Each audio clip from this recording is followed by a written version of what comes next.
वो भी 2.5 साल का ही था, लेकिन उसकी बातें 30 साल के किसी जवान मर्द जैसी थी।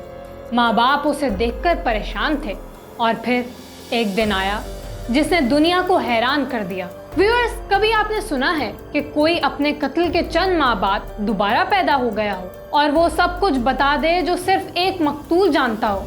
है ना ताज्जुब की बात। ये कोई फिक्शन या अफसानवी कहानी नहीं, बल्कि इंडिया में होने वाला एक हकीकी वाकया है। हिंदुइज्म में इसे रीइंकार्नेशन या दूसरा जन्म कहते हैं। ये वाकया है क्या, कितना पुराना है? वीडियो को आखिर तक देखेंगे तो आपकी आंखें खुली की खुली रह जाएंगी।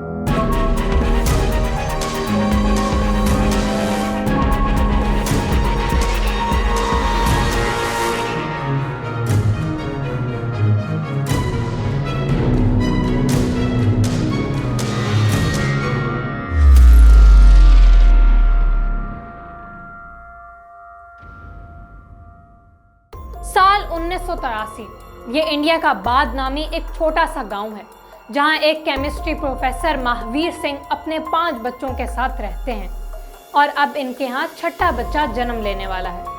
12 दिसंबर 1983 रात 10 बजे महावीर के छठे बच्चे का जन्म होता है। पूरा घर खुशी से झूम रहा है, मिठाइयाँ तकसीम हो रही हैं। कुंडली देखकर बेटे का नाम तोरन सिंह रखा गया है। तोरन सिंह उर्फ टीटू घर वालों का लाडला बन गया है, लेकिन ये कोई नहीं जानता कि चंद साल बाद ये लाडला एक बड़ी परेशानी बनने वाला है। टीटू अब 18 माह का हो चुका है, पहली बार बोलने लगा है। इसने अपने भाई बहनों की निस्बत जल्दी बोलना शुरू किया। वक्त गुजरता गया और जल्द ही टीटू 2.5 साल का हो गया।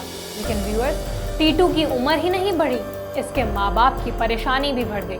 टीटू अजीब अजीब बातें करने लगा। कभी वो अपनी बीवी का नाम उमा बताता, कभी अपने माँ बाप का जिक्र करता और कभी बच्चों का। 2.5 साल की उम्र में ये बालक ये बताता था कि मेरी माँ का नाम राजकुमारी है, मेरी बहू का नाम उमा है, मेरे पापाजी का नाम चंदा भारती है। ये कौन लोग हैं और टीटू आखिर ऐसा क्यों कह रहा है? टीटू के माँ बाप को फिक्र लाहिक होने लगी और वक्त गुजरता रहा। ये अप्रैल 1987 है। मजीद 2 साल गुजर चुके हैं और टीटू 4.5 साल का हो गया है। वक्त तो बदला, लेकिन टीटू के ख्यालात ना बदल पाए। अब टीटू रोज अपने कपड़ों की गठरी तैयार करता और जो भी सफेद रंग की गाड़ी दिखती इसके पीछे दौड़ लगाने लगता। वो गुस्सा करता और चीखता, मुझे अपने घर जाना है। इसने अपने बड़े भाई से कहा, मुझे वहाँ ले चलो, मैं बहुत बड़ा बिजनेसमैन हूँ, सदर बाजार में मेरी दुकान है।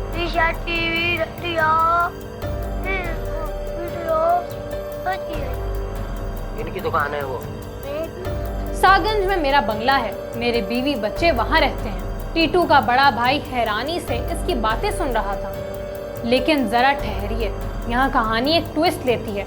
आखिर आगरा में ऐसा है क्या जो टीटू वहाँ जाना चाहता है? ये बात टीटू के पैदाइश से 3 माह पहले की है, यानी 28 अगस्त 1983। टीटू के गांव से तकरीबन 17 किलोमीटर दूर आगरा में सुरेश वर्मा नामी शख्स, जिसकी दुकान सदर बाजार में है और सागंज में इसका बंगला है, वो अपनी बीवी उमा, 2 बच्चे और माँ बाप के साथ रहता है। शाम के वक्त वो अपनी दुकान बंद करके घर वापस आ रहा था कि घर के करीब ही 2 शख्स घात लगाए बैठे थे। सुरेश ने गाड़ी घर के दरवाजे पर लगाई। इतने में एक शख्स ने सुरेश को अपनी जानिब मुखातिब किया और दूसरे ने सुरेश को गोली मारकर कत्ल कर दिया। सुरेश की चीख सुनकर उमा दौड़ती हुई बाहर आई, लेकिन सुरेश की जान जा चुकी थी और कातिल मौके से फरार हो चुके थे। उधर टीटू बार बार खुद को सुरेश कहे चले जा रहा था। टीटू की बातों से परेशान महावीर ने बड़े बेटे को बुलाया। महावीर का बड़ा बेटा अशोक 18 बरस का था। उसे ये समझाकर आगरा भेजा गया कि वो मालूमात जमा करे और जो भी सच है वो सामने लाए। अशोक अपने दोस्त के साथ आगरा के सदर बाजार जाता है और वो ये देखकर हैरान रह जाता है कि वाकई वहाँ एक दुकान है, वही दुकान जिसका नाम टीटू अक्सर लिया करता है, सुरेश रेडियोस। अशोक दुकान में दाखिल हुआ तो वहाँ उमा, जिसे टीटू अपनी बीवी कहता था, वहाँ मौजूद थी। उसने सुरेश के बारे में पूछा तो उमा ने इसके कत्ल की तफसील बताई। तो वहाँ कोठी के पास ही पहुँचे थे, 2-3 हॉर्न दिए थे और भी आदमी थे, मतलब वो निकल के आए। जब तक मतलब काफ़ी जोर से आवाज़ आई थी, मगर जब गोलियों की आवाज़ थी, मैं गाड़ी के पास गई और मैंने ऐसा लगा हाथ में करके मेरी से चीख निकल गई, किसी ने गोली मारी। हैरान और परेशान टीटू के भाई ने सारा किस्सा उमा को बता दी। उमा ने घर वालों को किस्सा सुनाया तो टीटू से मिलने का फैसला हुआ। उमा और सुरेश के खानदान के कई अफराद टीटू के गांव पहुंचे। जैसे ही टीटू की नजर सुरेश की फैमिली पर पड़ी तो वो पुरजोश हो गया और सुरेश के घर वालों से मिलने के लिए भागा। ये टीटू की उमा और सुरेश के घर वालों से पहली मुलाकात थी। उसने उमा, सुरेश के वालिदैन और 3 में से 2 भाइयों को पहचान लिया। उसने सुरेश के 2 बच्चों के नाम बताए। उमा और बच्चों के साथ गुजरे वक्त को तफसील से बताया, लेकिन अचानक इसकी नज़र उस गाड़ी पर पड़ी जिसमें सुरेश की फैमिली आई थी।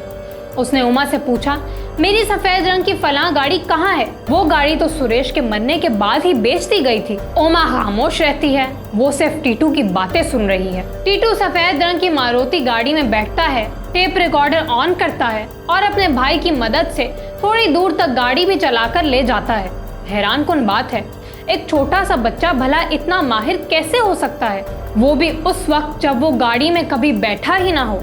अब उमा और सुरेश के घर वालों के दिल की धड़कनें तेज थी। 4.5 साल का टीटू नॉन स्टॉप राज उगलता जा रहा था। घर की तफसीलात, कार का रंग, बच्चों के नाम और वो सब बता चुका था जो सिर्फ उमा और सुरेश जानते थे। उसने उमा को बताया कि वो दोनों आखिरी बार डोलपुर मेले में गए थे। वहाँ गाड़ी के बोनेट पर बैठकर इन दोनों ने जलेबी खाई थी।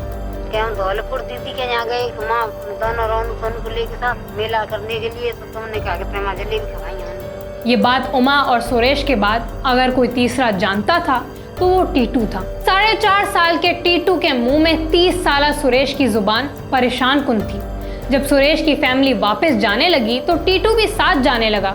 टीटू के माँ बाप ने इसे जाने से रोका तो उसने तूफान मचा दिया और जाकर सुरेश के माँ बाप के गले लग गया। सुरेश के माँ बाप ने टीटू को समझाया और जल्द मिलने का वादा किया, तो फिर टीटू काबू में आया। माँ को माँ नहीं समझता है, पापा को पापा नहीं समझता है, भाइयों को भाई नहीं समझता है और हमेशा इसी रट में लगा रहता है कि मैं आपके यहाँ तो दिन काट रहा हूँ। ये खबर आग बनकर पूरे इंडिया और इंडिया से बाहर तक फैल गई। इत्तला मीडिया को मिली और बीबीसी की टीम फौरन टीटू के गांव पहुंची। टीटू से चंद सवालात किए तो उसने उन्हें भी वही कहा जो बाकियों को कहा। अब बीबीसी की टीम ने फैसला किया कि टीटू को आगरा ले जाया जाए। सुरेश के घर वालों से टीटू की मुलाकात और बातचीत रिकॉर्ड की जाए। टीटू अपने घर वालों और बीबीसी की टीम के हमरा आगरा पहुंचा।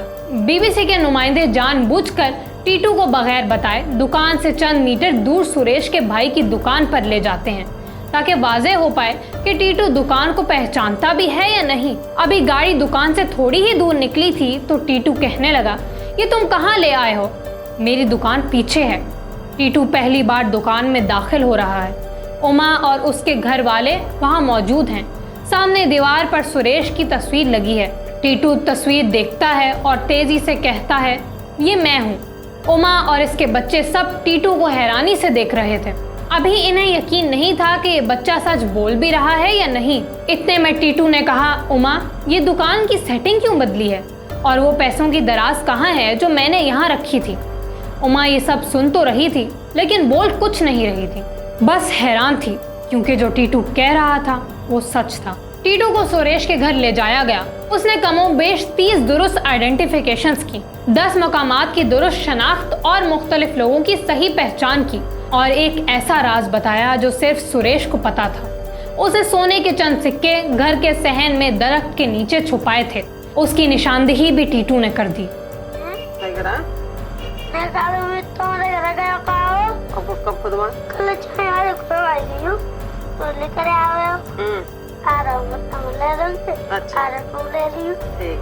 सुरेश के घर वाले तशवीश में थे, क्या वाकई टीटू हमारा सुरेश है? अभी इसी कश्मकश का शिकार थे कि सुरेश के बाप की नजर टीटू की दाएं कनपट्टी पर पड़ी। अब सूरत हाल बदलने वाली थी। सुरेश के घर वालों ने वो देखा जिससे इनके पैरों तले जमीन निकल गई। टीटू की दाएं कनपट्टी पर एक छोटा सा दायरा नुमा बर्थ मार्क था। यही वो जगह थी जिस जगह सुरेश को गोली मारी गई थी और टीटू के सर पर निशान से ऐसा लगता था कि जैसे किसी ने वाकई इस बच्चे को गोली मारी हो।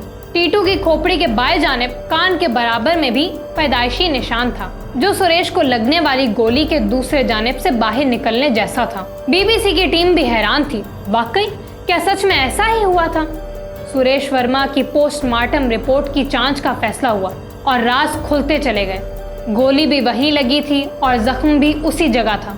सुरेश वर्मा की ऑटोप्सी रिपोर्ट से पता चलता है कि गोली सिर के दाएं तरफ पे लगी। यह भी पता चला कि जख्म कितना गहरा था।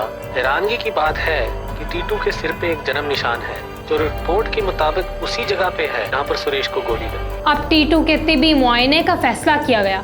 एक्सरे रिपोर्ट से वो मालूमात मिली जो सिर्फ सुरेश के माँ बाप ही जानते थे। रिपोर्ट के मुताबिक टीटू की खोपड़ी किसी हद तक इसके दाएं कान के पीछे धकेली गई थी। ये एक ऐसी खराबी थी जिसका इल्म सिर्फ सुरेश के माँ बाप को था। बीबीसी की जानिब से देखे गए सरकारी रिकॉर्ड में था कि सुरेश वर्मा को 28 अगस्त 1983 को कत्ल कर दिया गया, जबकि टीटू की पैदाइश 12 दिसंबर 1983 बताई जाती है, जो कि तकरीबन 3 माह का अरसा बनता है। व्यूअर्स, ये कैसे मुमकिन है कि एक शख्स जो मर गया हो, कोई दूसरा आकर कहे कि मरने वाला मैं हूँ और हूबहू सब राज बता डाले, यहाँ तक कि अपने कातिल का नाम भी बता डाले और इसकी निशानदेही पर कातिल को पकड़ लिया जाए। साइंस अब तक इस मुअम्मे का जवाब ढूंढ रही है। टीटू की कहानी बरतानवी मैगजीन रीइंकार्नेशन इंटरनेशनल से मशहूर हुई।